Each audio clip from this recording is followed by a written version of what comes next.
First off, just tell us what system this is on that we're looking at. Well, we're looking at it on PS3, but it will also launch on Xbox 360.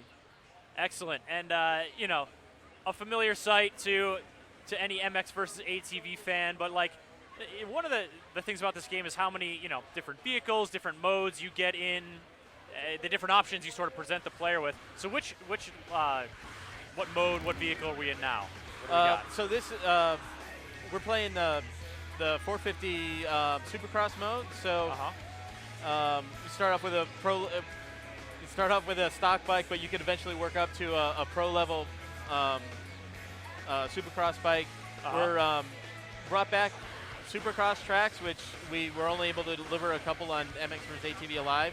The fans really wanted to have Supercross tracks, so that's what we started off with this game. So we have a full 17 race motocross series or Supercross series, and you start out on the smaller 250 bikes and work your way up through a couple seasons of that. Then we'll let you race the 450s here, like we're playing now. So you guys have got kind of a season structure going. Is that like a career mode? You sort of build your biker and build your stable, or your racer and build your stable of conveyances?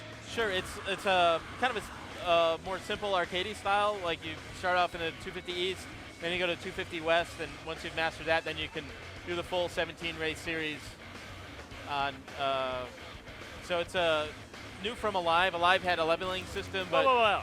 We got first-person racing going on right now. Yep. Are you a first-person guy or a third-person guy when it comes to? I'll do both. I'll do both. I get my fastest times in first person actually. Oh, so. really? Yep. Does that put you? You said you actually do race.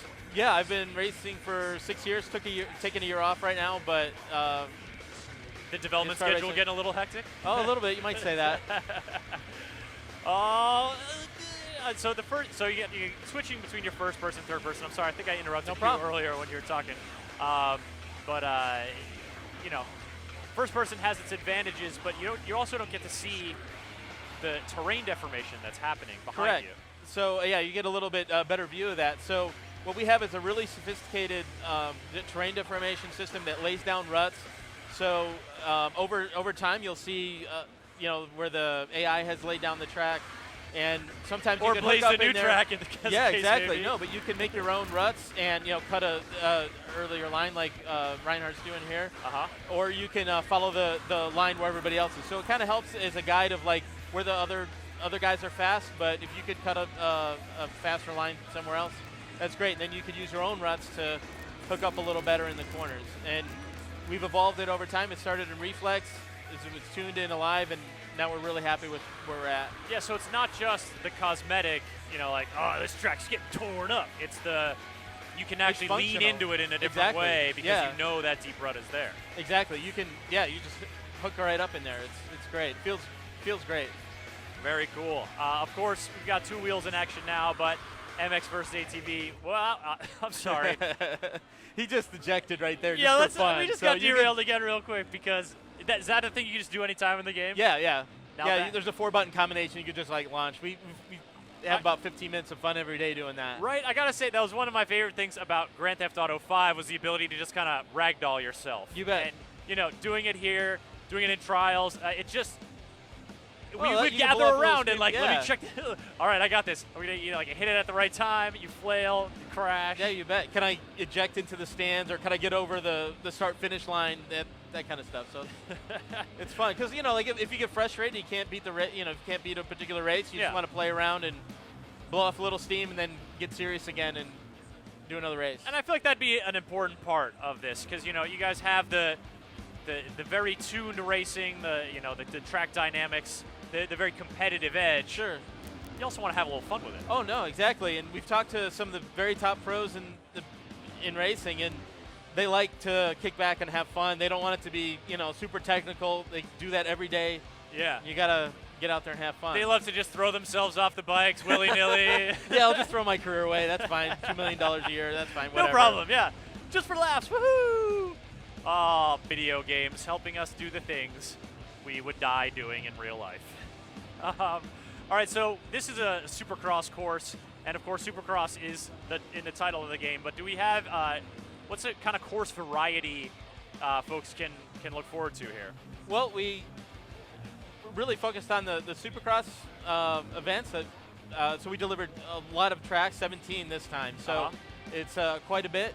And we will have some DLC later that will give you more free ride opportunities and more variety later. But we wanted to get this game and this experience out as soon as possible because we made some really big changes to the physics, brought back rhythm racing, which is where you get into tune with the rhythm of the track and you jump either doubles or triples and that kind of things, and it feels really rewarding when you hit it like there. You just hit that there. Yep. And if you get a little bit out of time, you lose a little bit of time. But once you're into that groove, it's so it sweet. feels great. Yeah, exactly. And we brought back the clutch and flick preload to get back into rhythm if you get out of sync.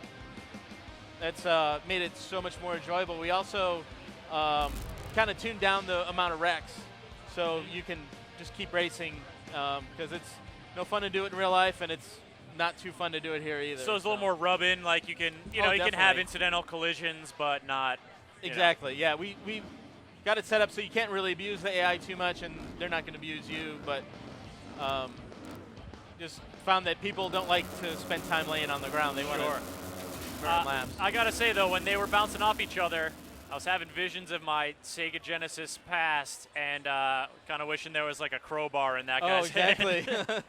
Have you guys ever thought of, like going a little bit more bonkers with game modes? Something, obviously throwing yourself around, you can have some fun with that, but like, have you thought about getting really silly? Yeah, we've got a whole bunch of great ideas that we're going to need time to develop and get in the game. Okay. And we really wanted to get this one out as soon as we can because it's been 3 years and people are like, I don't know, we probably get like 20 questions every day on Facebook, like when's it coming out? When's it coming out? So yeah, people clamoring for it. So when are you guys aiming for the release of MX versus ATV Supercross? Third quarter. The third quarter of this year? That's what we can say. And you mentioned that's going to be an initial release, but then you're hoping to support that with DLC as well? Yep.